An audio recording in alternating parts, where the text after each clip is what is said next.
Hi everybody, how you doing? Ready to learn some GIS? Did you have fun in lab yesterday?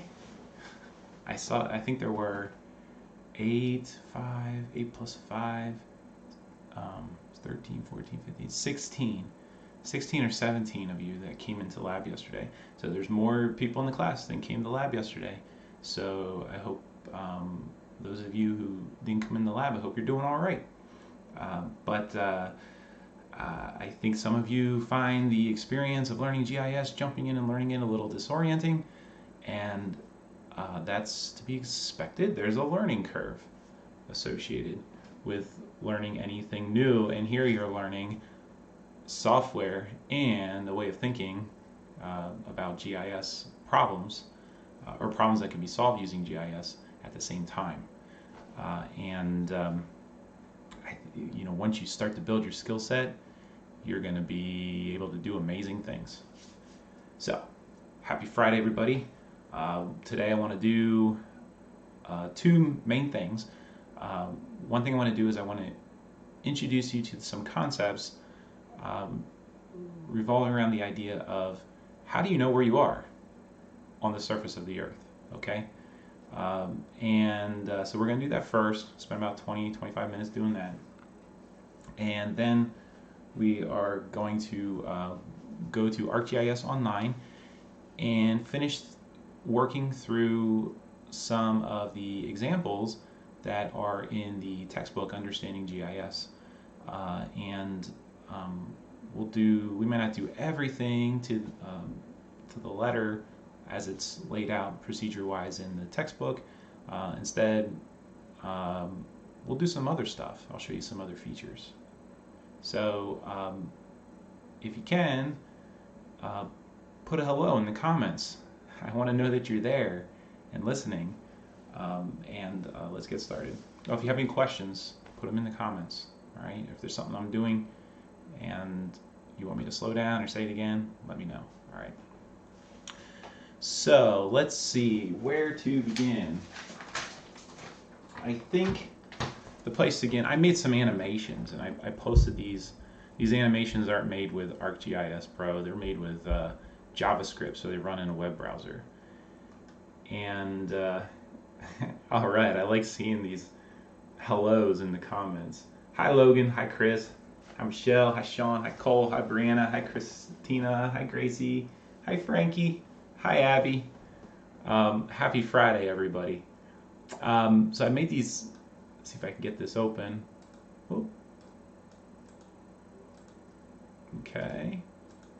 And what I'm going to do, let's see if I can go to it. I bookmarked it.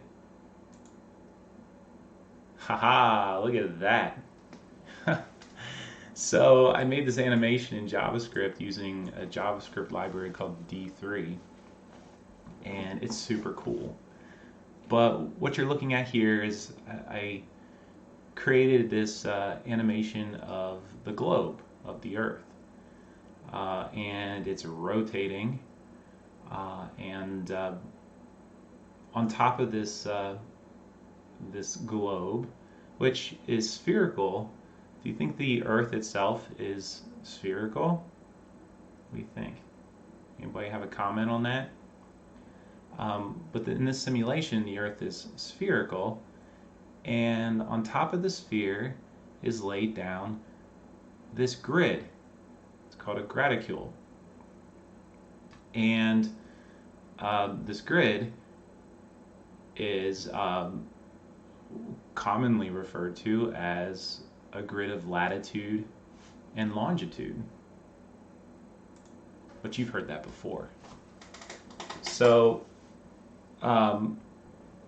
latitude are the lines that go east and west. I always remember that. I remember this from elementary school when we were talking about latitude and longitude for the first time. And my teacher said latitude starts with lat, like a ladder. They're like the rungs on a ladder. And longitude are the lines that go north and south. And this way of laying out this grid on the Earth's surface is referred to as a polar coordinate system.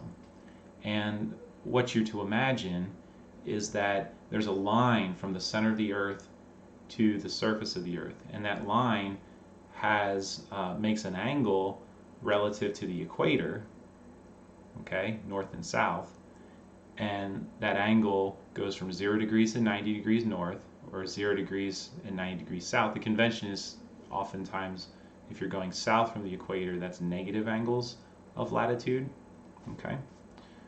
And then this line could go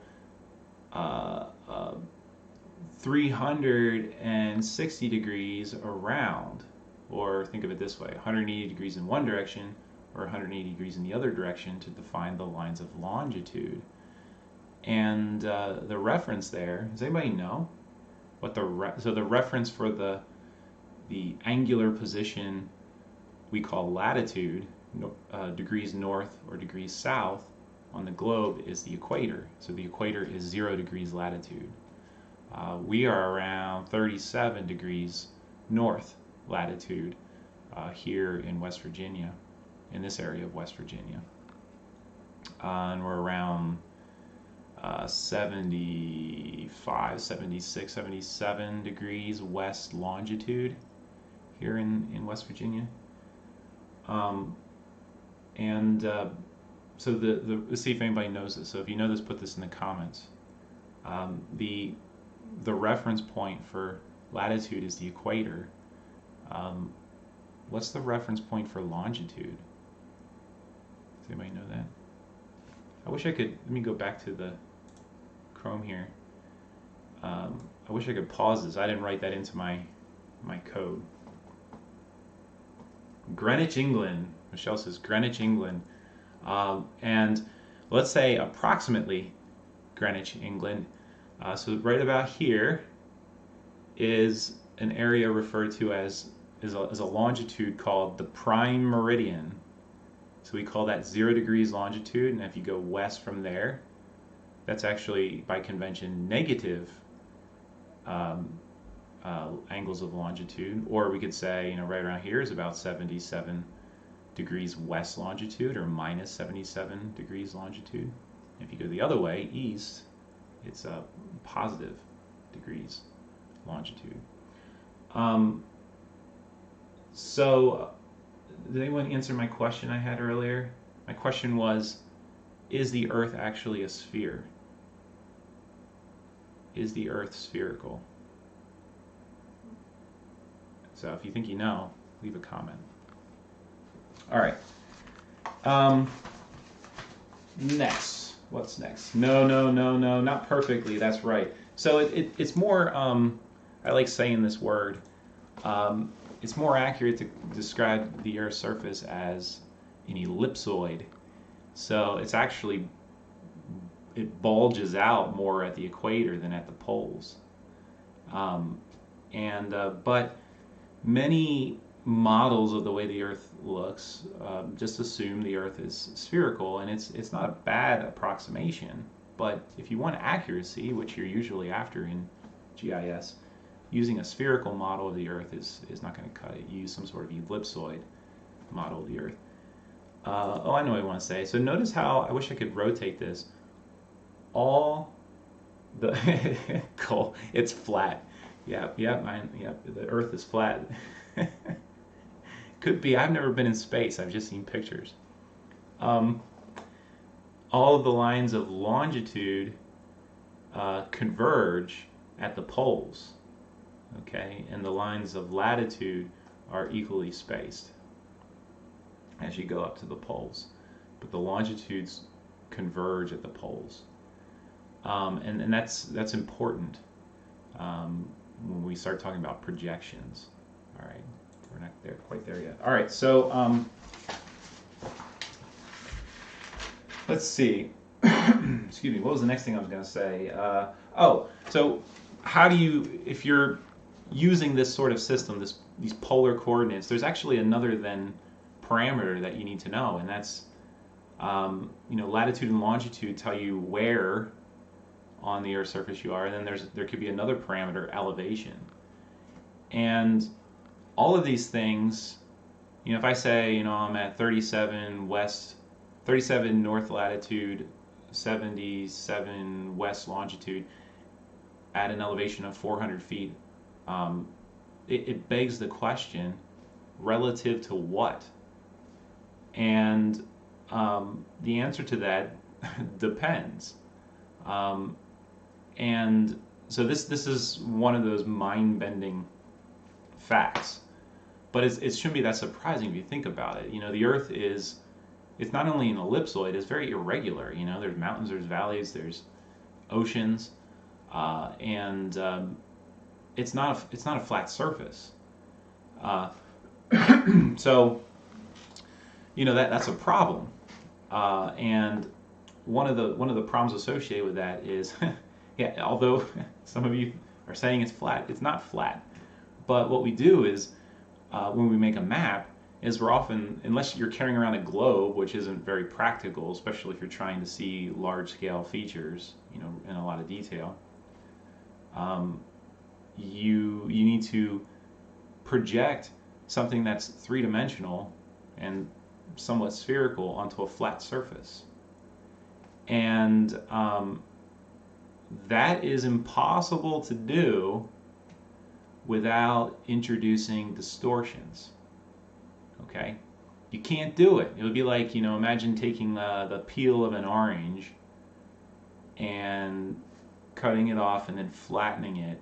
You couldn't do that without deforming the orange peel in a way that some parts stretch and some parts compress and some parts will be torn. And that's the way that you would then, this is called projecting. So you're taking something that's three-dimensional and you're projecting it onto a two-dimensional surface. And the reason it's called projecting is because you can conceptualize this as if it were like, if I take this light and turn it on, it's going to be really bright, and shine it on my hand, I can project a shadow of my hand onto the roof or any other surface. And you can think about doing that with the Earth. You put a light source in the middle of the Earth and you shine light through the surface of the Earth, and it projects the features of the Earth's surface onto a screen that surrounds the Earth.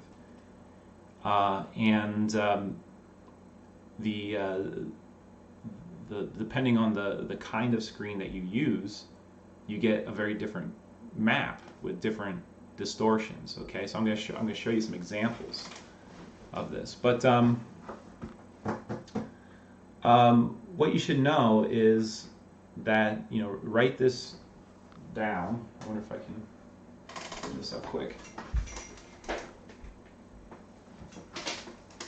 We'll take a few notes.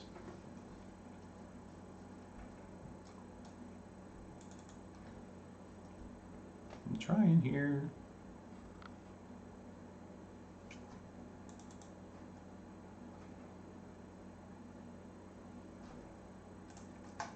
All right, here we go. All right. So I got my digital whiteboard here. Is the normal? Sean says, is the normal map the Mercator projection? So the Mercator projection is very common, and we'll look at that in a little bit more detail. And we say the normal map, I think what you're referring to is like web maps, like on Google Maps. And Google Maps does use a version of the Mercator projection to create maps. And we're going to take a look at that. And I have an animation. I think when you look at the animation, you can understand the distortions that it introduces a little more. All right, so what we're talking about here is called, take that, let's use something thick. We're talking about a geographic coordinate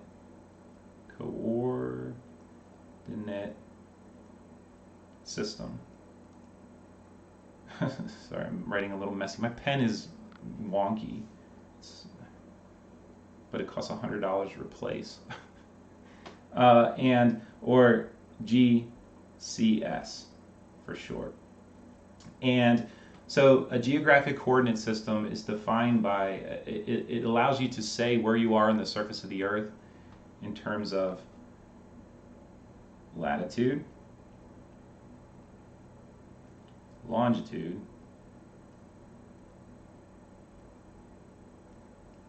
and sometimes, or usually, elevation. Put that in little brackets there. And this is always going to be relative to some reference of, there's got to be some 0 point, 0 latitude, 0 longitude, 0 elevation. And this reference system is referred to as a datum. And write that down here. So a datum is a reference. And it includes a model of the Earth, which I said is called an ellipsoid. Sorry if I spell things wrong. I'm not a good speller. Ellipsoid. And then there's also horizontal. So that would be Greenwich, the prime meridian, and the equator, reference points. And then there's also a vertical reference. And the interesting about,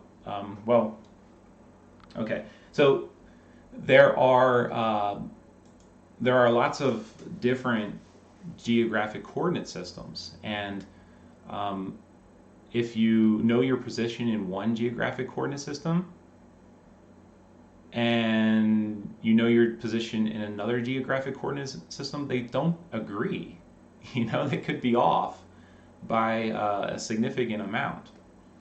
So what's the best geographic coordinate system to use? My answer to that is the one we're going to use in this class predominantly, although we may encounter some others, is referred to as the World Geodetic System, or WGS, 1984. Okay, so this is a system that was created. So WGS 84 stands for World Geodetic System 1984, because 1984 was when it was created. And this is a standard that's curated by the National Geospatial Intelligence Agency. The reason, does anybody know why I say this model of the Earth, this system of geographic coordinate systems, is the one that I think is the most important? Does anybody know the answer to that? World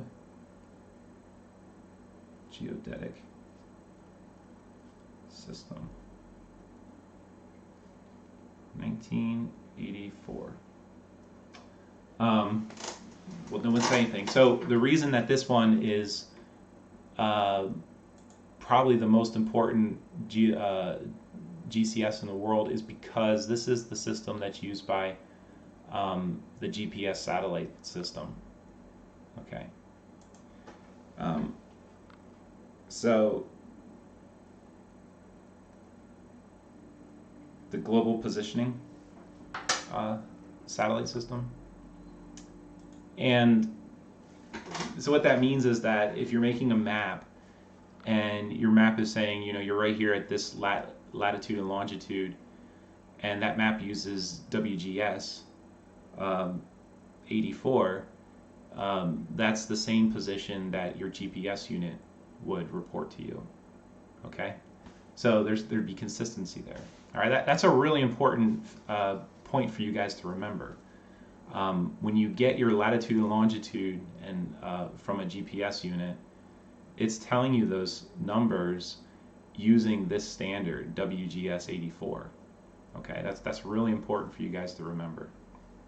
All right, elevation is a little bit more dicey because depending on the GPS unit you're using, it may report your elevation relative to the ellipsoid, this bulging spherical-like thing that is the model of the Earth, or it might tell you your elevation based on a more complicated model of the Earth called EGM.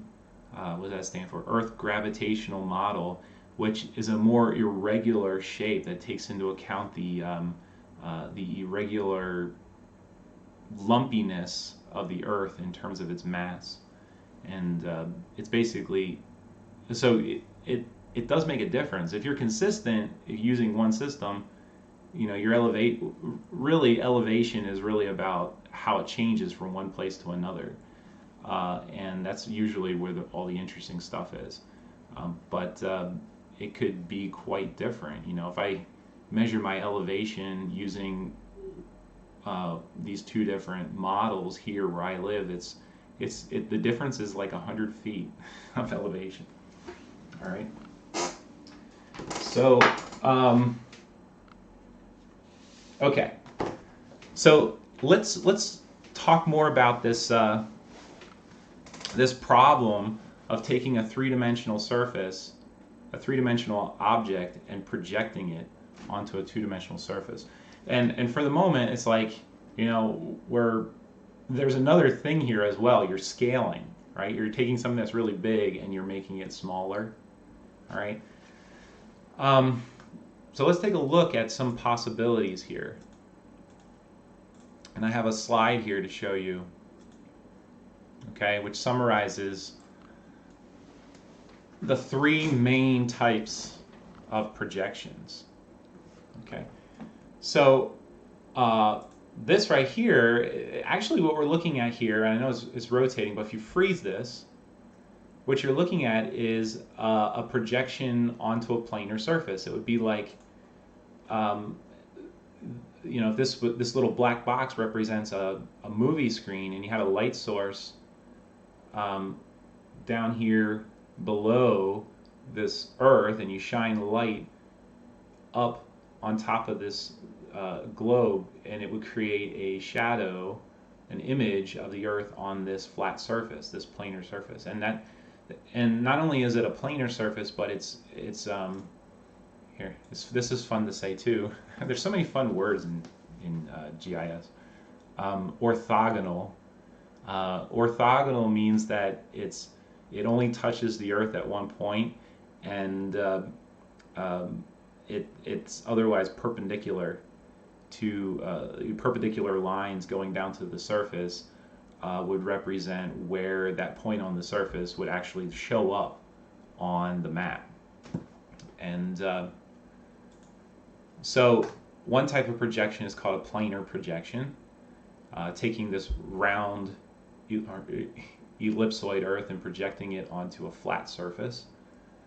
Another type of, let's skip the one in the middle here. Let's look at this one. Another type of projection is called cylindrical.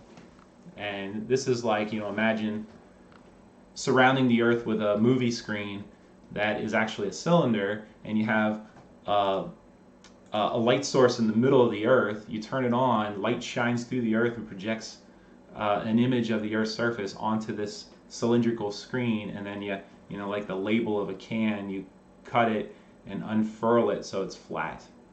Okay, so the Mercator projection is this kind of projection, the Mercator projection, which Sean has heard about before. The type of projection that you see on Google Maps is this type of projection. All right. And then the third category, main category, is called conical. And that's like you get a piece of paper and you make it into a cone like this and put it on the Earth's surface, and then project light onto the surface, and then you have an image of the Earth, and then you cut the cone at one point and then unroll it. You get something like this. Okay, so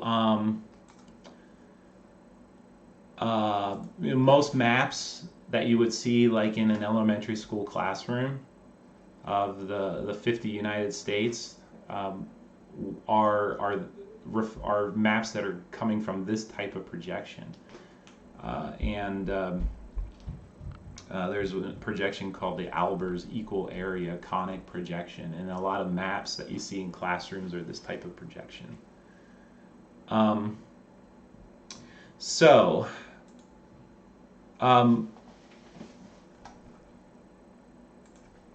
Let's write these down. Oh, I guess I'm zoomed out all the way. All right, let's try like this. So when you take the Earth and project it onto from 3D onto 2D,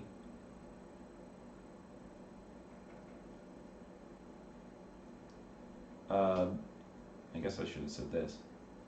The three main types of projection that you could have are planar,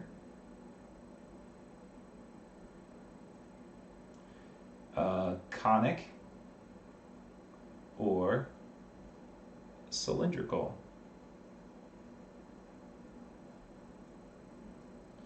Okay, and there's a caveat here. So there are projections that are hybrids of these types of projections, and what's, this is an oversimplification, because it turns out that literally there's an infinite number of projections that you can do, because these things are actually defined mathematically. They're a collection of mathematical equations that take latitude and longitude values and project them onto a flat surface. And so that they're mathematical functions. And there's no limit to the amount of functions you can write down. So, thinking about these three main types of projections is helpful, because most projections can be categorized as being, mostly this type or mostly this type.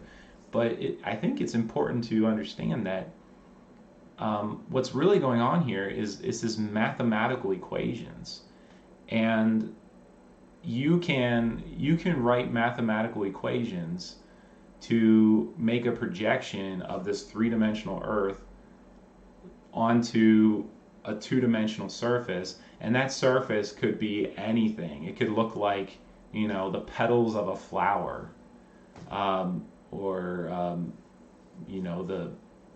I don't know, it could be wavy, it could be disconnected, it could be disjoint, the possibilities are endless. All right, but let's look at a small, a couple examples of different projections, and I've programmed them up here. So what you're looking at here, this is the orthographic projection, this orthogonal projection onto a planar surface. It's like and I know it's rotating here, which makes it feel three-dimensional, but you're just looking at a two-dimensional thing, right? It's just flat on the screen. All right. If you guys, by the way, if you want to observe these yourself, the link is up here to this website. It's publicly available. Okay, let's change it. So the Mercator projection. So this is what you get when you take the Earth and project it onto a cylinder and then unravel that cylinder. Okay? So remember I said that all projections lead to distortions? All right, so let's go back here. Here it's obvious the distortions are at the edges.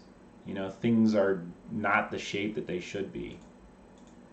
Look at this. I mean, here the distortion is near the poles. It's insane. Antarctica is not this big relative to, and also Africa is enormous, and it doesn't look as big as it actually is in this projection. Greenland, no, it's not this big.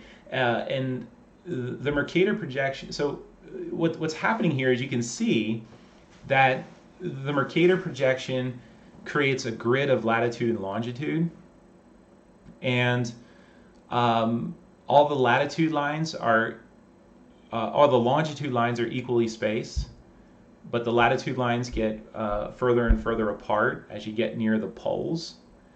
And the reason this is happening is because, remember those longitude lines converge at the poles, and if you then take that and project that horizontally out onto the cylindrical surface, as you go to the poles, the amount of screen that you need to capture that projection just goes to infinity. So the Mercator projection doesn't actually capture the poles. It gets cut off at like 85 degrees north and south latitude, and everything above that isn't there. So you got to get use a different projection to capture the poles, because you can't, because you would need an infinite two-dimensional surface to capture it. Okay, so one of the advantages of the reason the Mercator projection was invented was because it's convenient for navigation. Let's go back here. Straight lines on a Mercator projection map are straight lines of bearing. So that's not saying the same thing as the shortest line, the shortest distance between 2 points, but it's the easiest way to navigate. Like if I wanted to go from California to Japan or California to Australia, I could use a Mercator projection to figure out my directional bearing, and then if I just follow that bearing on a compass, I would get there. And again, it's not the shortest path, because as you move across the earth, your compass bearing is going to change. But if you stay on that constant bearing, you'll get there. So that's why they were invented. But the Mercator projections have serious distortions of area when you get near the poles.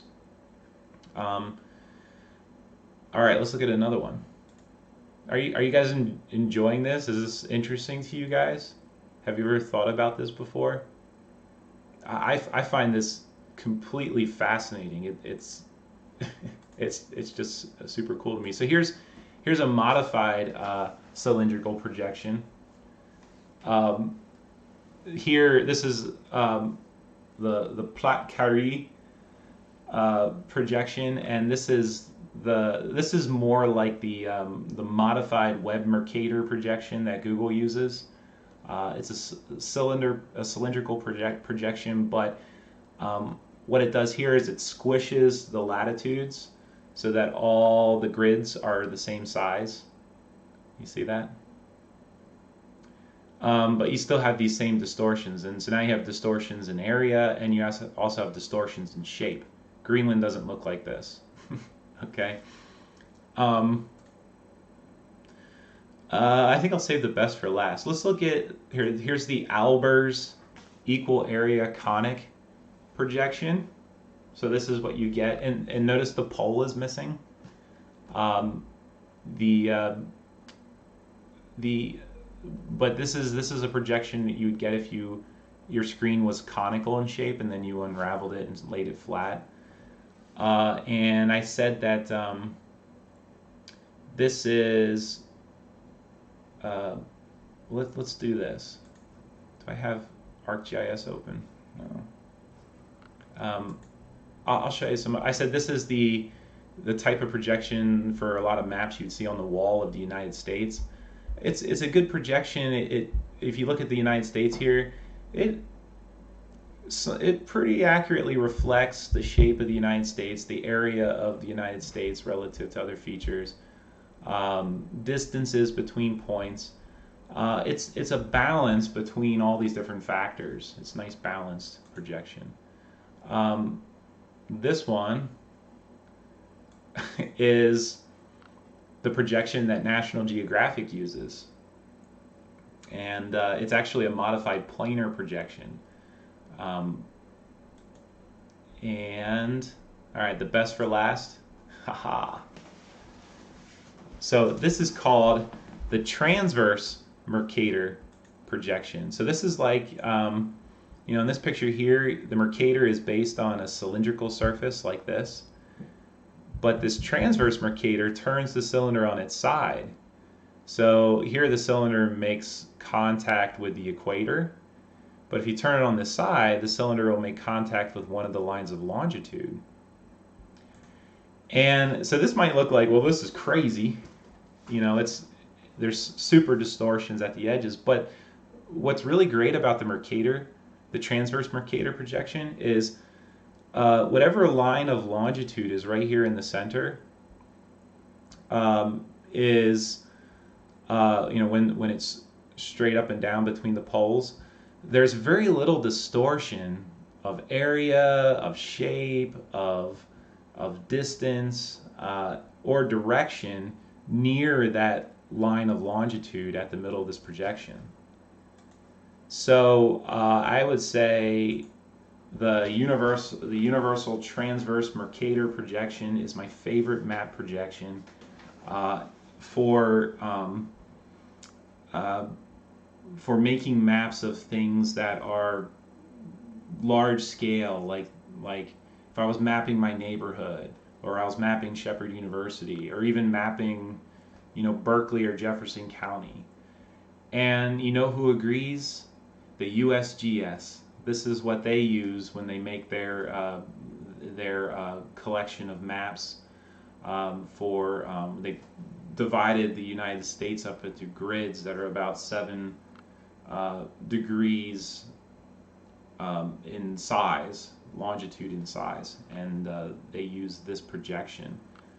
So it's when you're looking at features that are in large scale, high detail, it's a projection that's really good for preserving distances and areas and shapes. It doesn't introduce a lot of distortion, but only near that line of longitude where you're focused on. All right. Okay, so I spent a lot of time on that, more than I wanted to, or more than I was hoping to. I want to spend like 100 hours on map projections. It's super interesting, but let's change gears and let's do some work with ArcGIS Online, okay? And all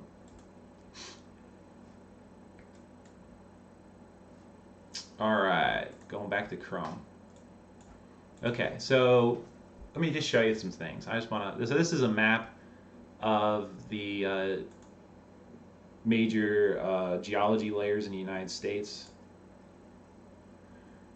and we were working with it last Wednesday. But the textbook, one of the things it demonstrates is there's this huge repository of data online. So you can add layers to your map just by going to add and search for layers. And let's change this to ArcGIS Online. Okay, and let's search for the World Universal Transverse Mercator layer, and there it is. So I'll click that and I'll click Add to Map. And let's zoom out a little bit. So here you see the Universal Transverse Mercator divides the world up into this grid. And here in West Virginia, we're in the grid 17 or 18, depending where you are in Jefferson County, UTM zone 17 and 18. So if I were mapping, if I were making a map of Berkeley County or Jefferson County in West Virginia in ArcGIS, ArcGIS Pro, a good map projection to use would be the Universal Transverse Mercator projection for grid location 17 or 18. Okay, but that projection would not be good for a map of California. It would not be good for a map of Spain. Okay, I'll demonstrate that at some point in the coming days. All right, so you can always add layers using this feature. Okay, so let's go to, I want to save that. So chapter 1 in Understanding GIS also works with a map called, what's it called? It's called Pedestrian and Bicycle in Wilmington, Delaware. Okay, search for that map, and I want to search outside my organization, and I'm looking for the one by Michael Law. Here it is. And I'll open that in Map Viewer.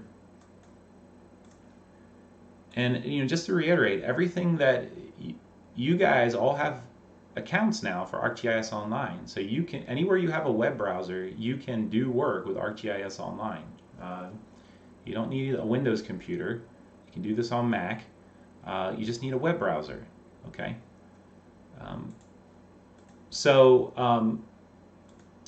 This chapter has you do some work with accidents. These are pedestrian and bike accidents. And one thing you can do, if you click on these features, what you're seeing is the row of the attribute table for that accident. And I mean, there's a lot of information there. It's just overwhelming. It's not formatted very well. So one of the things that this chapter does is it shows you how you can change what these pop-ups look like. All right, and the way you do that is you go over here to the more options and do configure pop-up, and then configure attributes. Brings up this window where I'm going to turn everything off, and I think I'll just turn on a few things. So I'll turn, there's an attribute called pedestrian somewhere. Wow, so many. Where is it? There it is, pedestrian. So I'll turn that on. There's one called date of, hold on a second.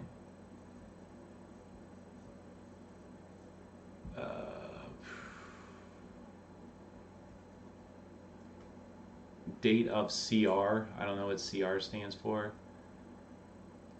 If I find it, I'll be happy. I saw date of CR. There it is. And then what you can do is, this is how this attribute will appear in the pop-up, but you can change the alias to something that's more meaningful. And I'll click OK. So now I only have these two dimensions of the attribute data that are going to appear in the pop-up. So now if I click over here, what the heck? What did I do for? Let's try that again. Configure pop-up. Turn everything off, and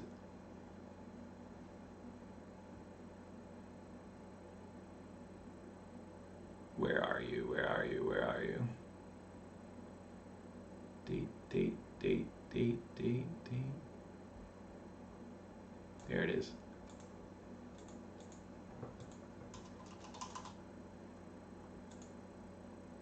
All right, and the other one was pedestrian. It was near the bottom here. Oop. Okay. Okay. There we go. So now you're getting whether it's it's a much more useful pop-up window now. It's less overwhelming. Another thing that this chapter does is it shows you, well, let's change the symbology. Click this button right here, change the style for the symbols here, and the symbology is showing different symbols for accidents that were pedestrian accidents, and accidents that were bicycle accidents. So you can click on these symbols, and they're using these symbols. You know, just different symbols for, and click OK, and done.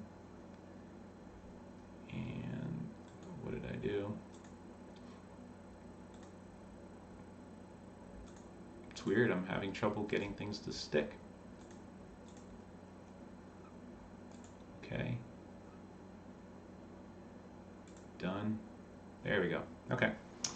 So I changed my symbology. I'm not going to save this map. I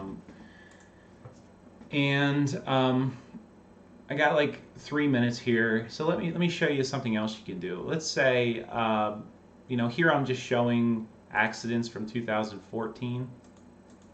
But I can also turn on accidents from 2013. And let's say I wanted to do an analysis on all of this data at the same time. You know, one thing you could do is you could say, well, I have these two layers, and the only difference between those layers is that it's data from 2 different years, and like all the attributes are the same, you know, the tables are the same. What you can do is you can merge layers, okay? And let's do that. So if I go up here to analysis and do manage data, merge layers, and so here I'm going to take the accidents 2013 and I'm going to merge it with 14 and merge it with 13, and then I got to give this resulting layer a name, so that's fine, and I'm going to unclick this so that it works for all the data, not just the data that you can currently see on the map, the current map extent. And one thing is, this takes some credits. So this is going to take 0.155 credits. You guys, I'll click Run Analysis, see it's running right now. What does that mean? Whenever you run analysis on ArcGIS Online, it's using their server resources.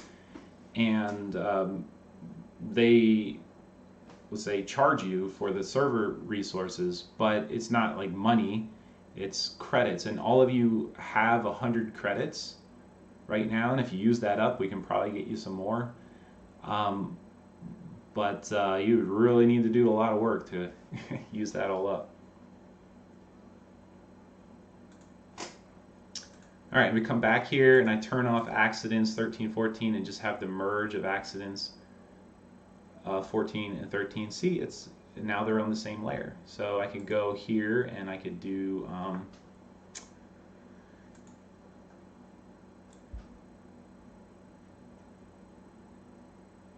looking for pedestrian,